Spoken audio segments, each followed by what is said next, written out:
I don't know how this lighting... I do know that I've been trying for a really long time to film, and it's at a point where I'm just like, you know what, just break the camera out. Let's just put something out. You know, it's kind of like when you start writing and you know that rough draft is going to be trash, but you have to get that rough draft out, or else it'll just... You just got to get it out no matter how it looks. So that is this video. So let's talk about The Blood of Old Kings. Overall, I'm going to say that I enjoyed this very, very much. There are some issues with it, 1000%. I don't believe any book is perfect, but I do think it's worth putting on everybody's TBR. So let's go over what I liked, what I didn't like, and what I foresee in the future with the series.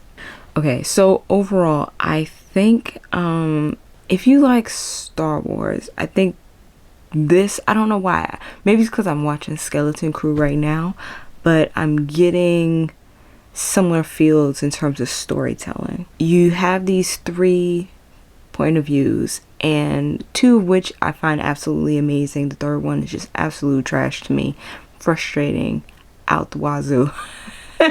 But you get these 3 stories, and you are learning about the different ways. It's kind of like I said in Star Wars, where there's different situations, there's different events that happen that help to the greater success overall.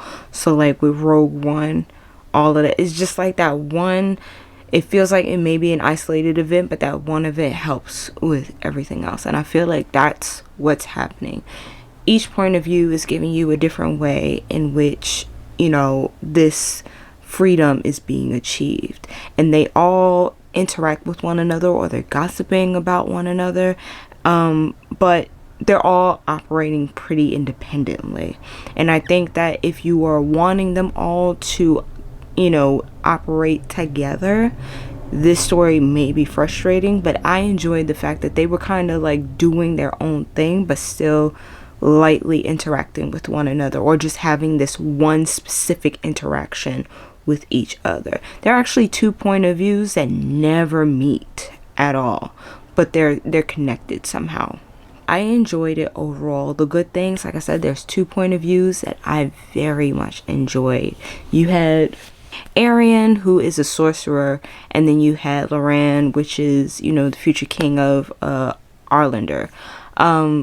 I enjoyed both of these very much. In both, you, like I said, there's different depictions on how you achieve freedom.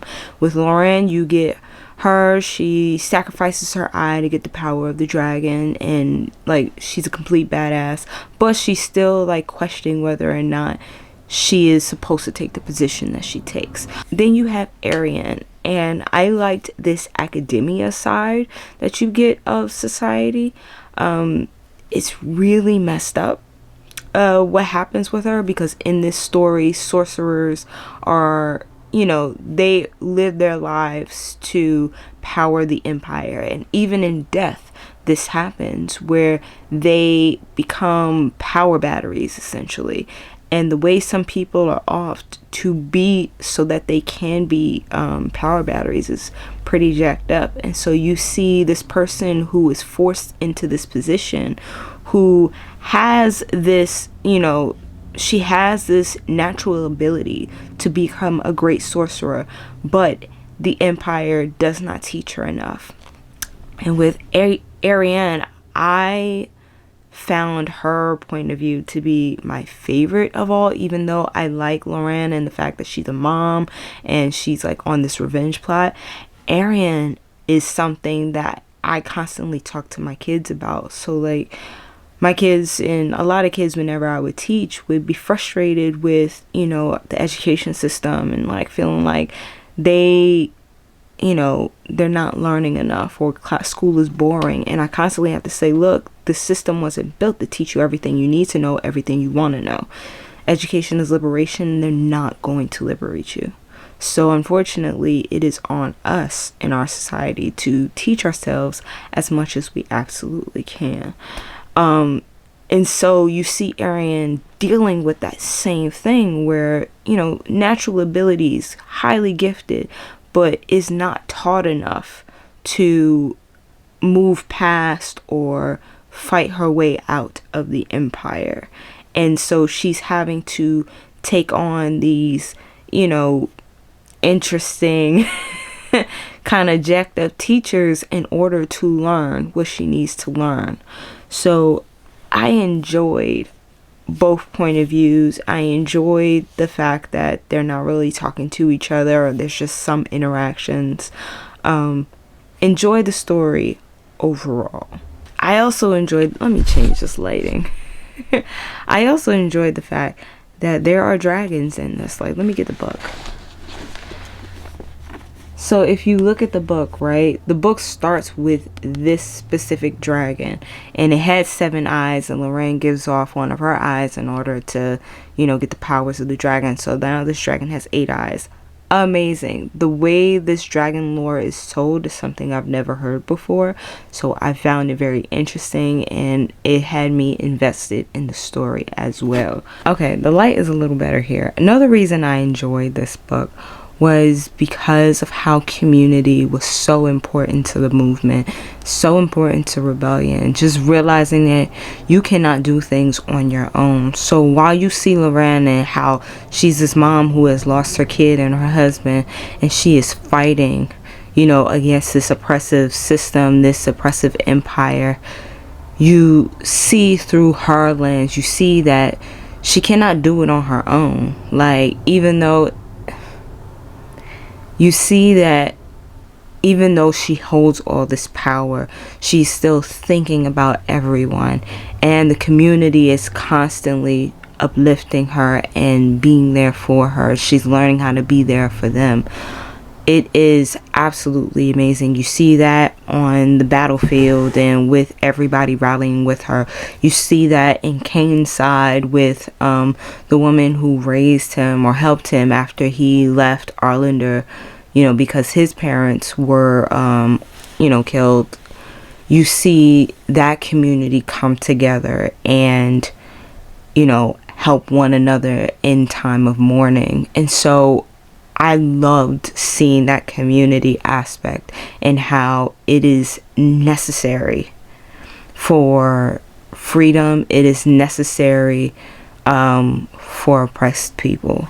And it, like, that's my favorite part. I'm hoping to see more of that in the series and how that helps the leaders of these new movements that are happening. The things I found frustrating about this book, I'm gonna keep messing with this light until I figure it out. The things I found frustrating about this book, the writing style, and I'm not going to say too much about that because it is a translated work. So because it was a translated work and then I was also listening to the audiobook, I can't necessarily tell you if it was the translator or the original author or if it was the interpretation of the audiobook. All I'm telling you is there was something about it that just didn't flow right in terms of writing style. So I kind of just let it go. And that's all I'm gonna say on that. Okay, with that third point of view with Kane, I did not like it. I felt while he was important in some aspects, I was frustrated with him and his centrist ideas, and that's what I'm gonna say. He reminds me very much of, like, if you look at the political spectrum, you know that guy on TikTok who is something will happen and then he gives you like skits from each point of view across the political spectrum.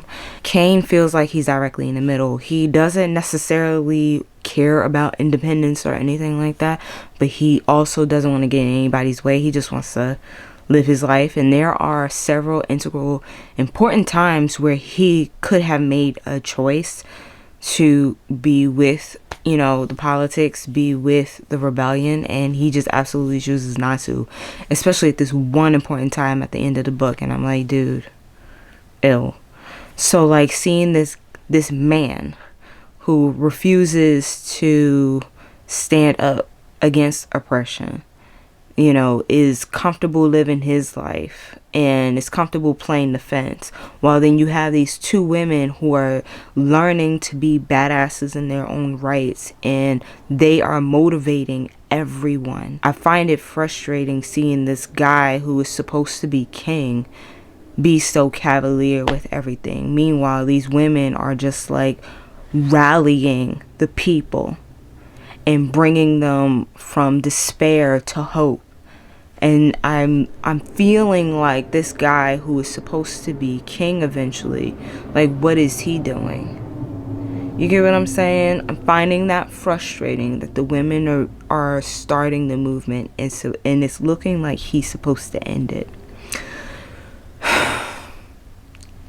I am not happy about that in the slightest. I don't need a man to, like, no. If Lauren is supposed to be king, let her be king of everything. Because we don't need him. If you're not with the movement when the movement is happening, what are you good for? That's truly how I feel right now. So him alone is having me go, I don't know about this. But I am interested in seeing the growth of Loran. I'm going to put a big spoiler alert here. But Loran, she ends up sacrificing something, and then she comes back and at the end, and then that isn't really explained. So I'm interested in seeing how that goes on in the second book. I'm interested in seeing Arian and her become like an even more powerful sorcerer, and seeing her, you know, help her people, you know, get revenge, or like help her people's freedom. Oh, I forgot to say this. Another reason I enjoyed this. So I think that's it. Overall, I am interested in this, because the only thing that has me going, I'm not gonna like die hard say that, I'm not gonna say that I need the entire series, is because I do predict Cain, because they said there's foreshadow saying that he's gonna be king. I am worried about that. I need to see a little more character development before I go, yeah, okay, I'm cool with this, because I really do want to see more of Loran and Arian. So like, if he starts to play a bigger part in it, I don't know how comfortable I'm gonna be with it. But I am very much willing to give book 2 a chance for sure. It was good enough for that. It really, really was. So if you've read it, let me know what you think. We could talk about it in the comments. And if you haven't, give it a chance and come back. Tell me what you think. All right. Laters.